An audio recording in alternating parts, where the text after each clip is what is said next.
ሰውየው 59 ዓመቱ ነው።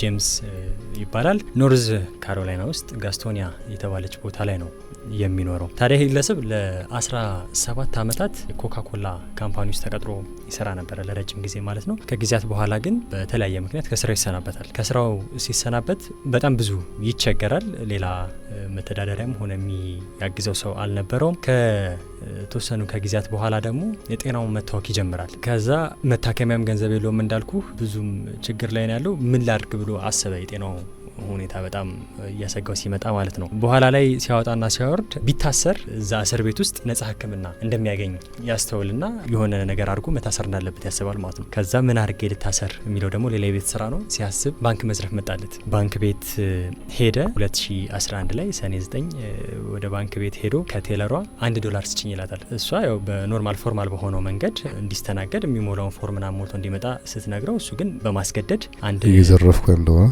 $1 ይቀበልና እዛው ሄዶ ቁጭ ይላል። ሎቢው እንትኑ መቀመጫው ፊት ለፊት ማለት ነው።